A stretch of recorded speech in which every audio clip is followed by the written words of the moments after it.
Hello guys, today's presentation I want to do something a little different. I'll be talking about the Artemis II rocket upcoming mission to put some humans on the moon for the first time in quite a while.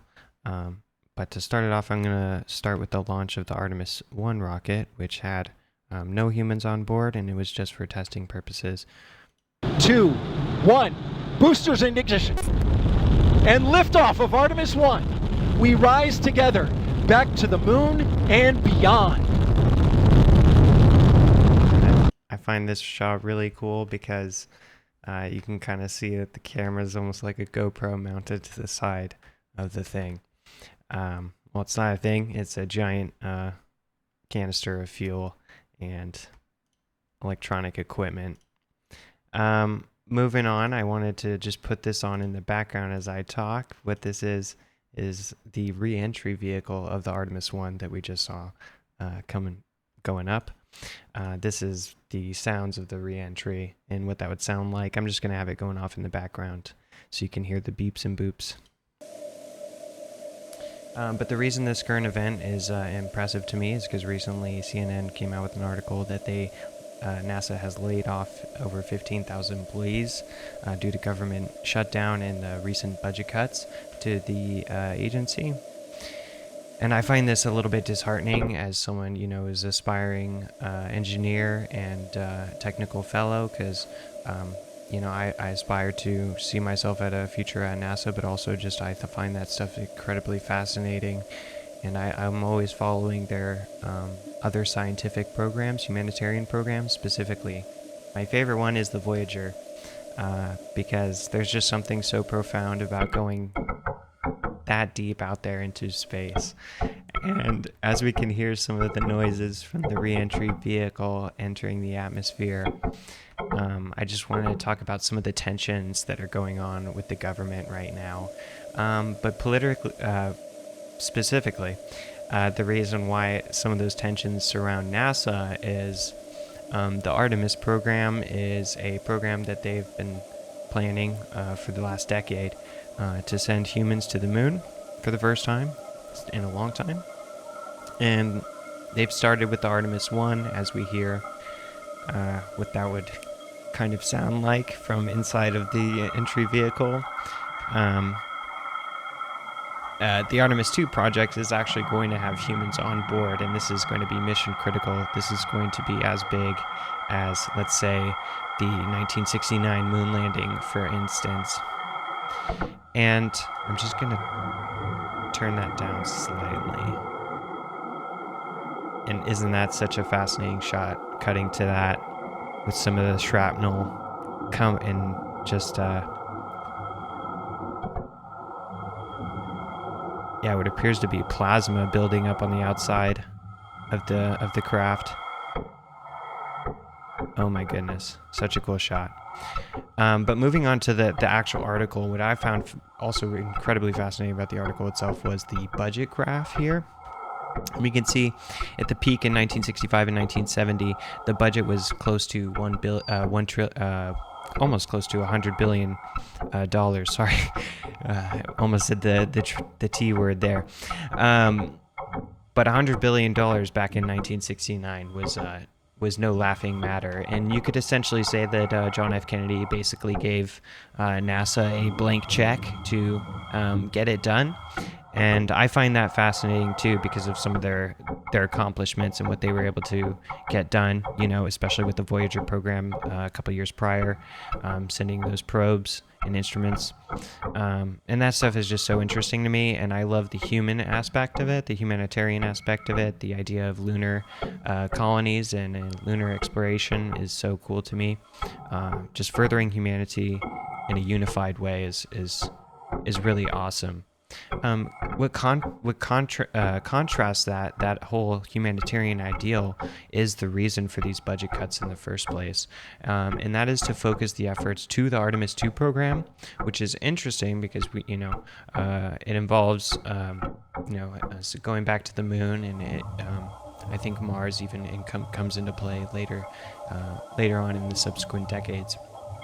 But the reason why that's profound is because they're using NASA as sort of a DoD innovation and development and engineering front, much like they have through the past, to no avail. As you know, Los Alamos, the Manhattan Project is a good example, and utilizing the surrounding universities and research institutions.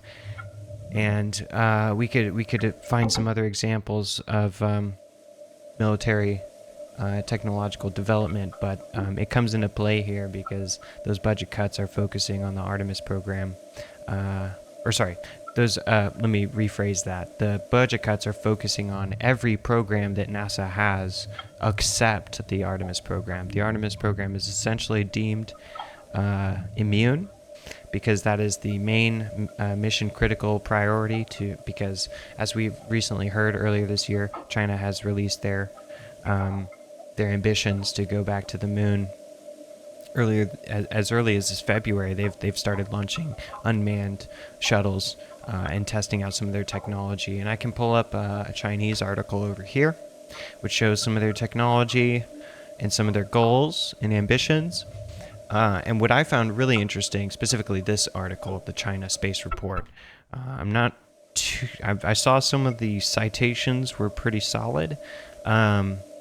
But regarding the actual article itself, kind of goes into the technical aspects of China's technology, and I found that really fascinating. The similarities, actually, of some of their technology, and just visual similarities of the actual craft and equipment itself. This is NASA photo. This is actually a cryogenic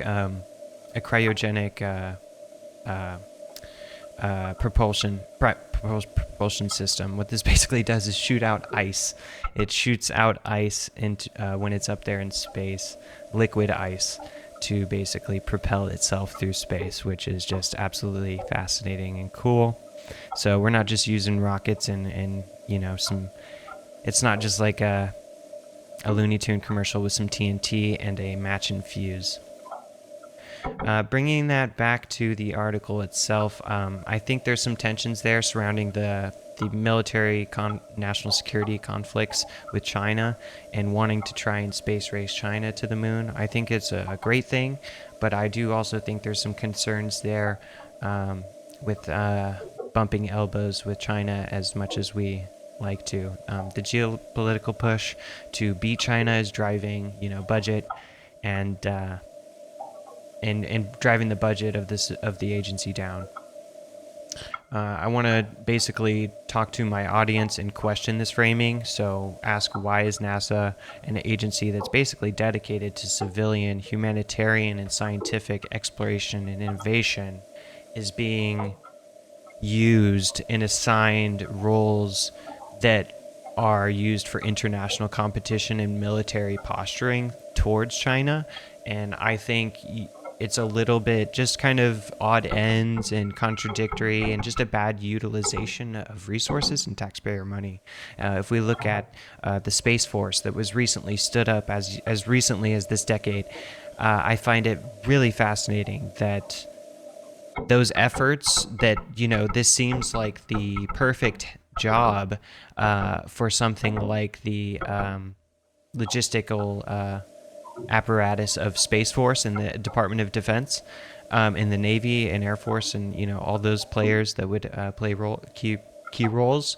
I just find it funny that they aren't stepping up to the plate to take on those budgets, and instead we're slashing good programs like the Voyager program, which is an old and dying program, I will admit, but there are other programs as well that are very interesting. In fact, just off of the top of my head, the DSL, the deep space laser, the deep space orbiting laser, is a technology NASA's been messing around with to basically communicate with open air light sources, not cables, not hardwire, not fly-by-wire. This is using open air light frequencies, and I find that super cool. Moving on to the reasons I find this a critical article in the first place. as we talked about some of the geopolitical implications of the Artemis II program and what that means for the relationship between China and the United States, I find this is essentially creating a war hawk atmosphere, very much like in the during the Cold War between the USSR and the United States. But this is solely surrounded interplanetary travel. If you read into more of the Artemis program, they are working with Airbus, United. They're working with the Air Force, and they're working with the Army Engineer Corps to basically come up with a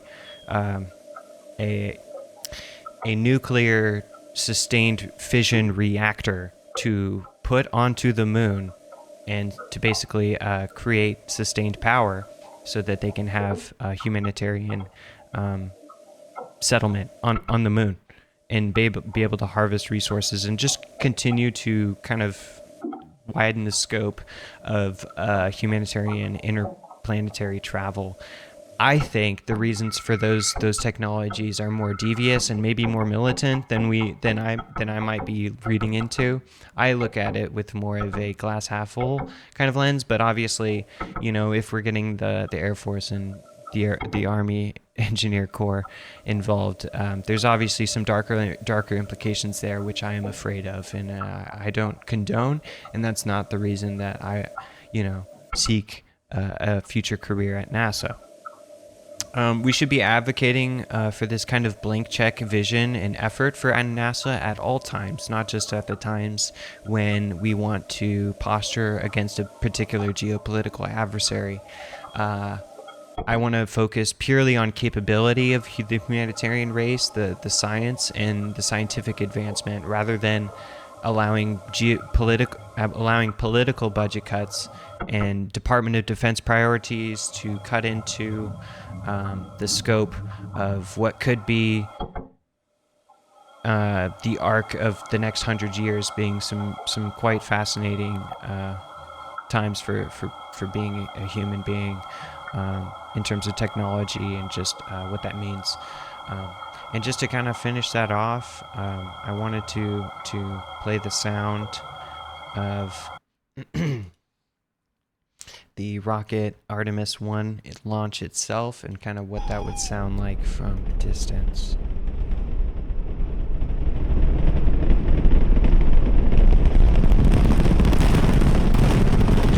Just a bit.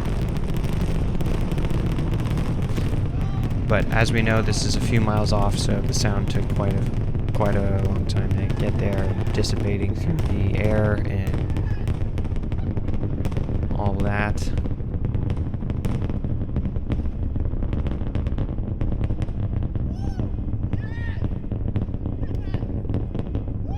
And seeing the sound kind of curve itself, even through recording, is pretty interesting. It's like an ice cream truck that's driving away from you, and you hear that warping of the sound. It's the same thing you're hearing here as the rocket's basically going away from Earth. But the sound is just incredible. The sound is immense. And then finally, is the two solid. I just wanted to play the last couple seconds here. Oh, sorry. Yeah, and I think that's plenty. I'll wrap it up there. This is really just to aspiring scientists and aspiring students and other engineers and people of the like who are interested in this kind of thing, who don't not necessarily want to get caught up in want their science always caught up into the geopolitical tensions. But as we know, and as history has shown, that's not always the case, and sometimes there's a more nuanced push and pull, give and take kind of relationship there, which I find fascinating, and that's why I chose this current event. All right, thank you so much.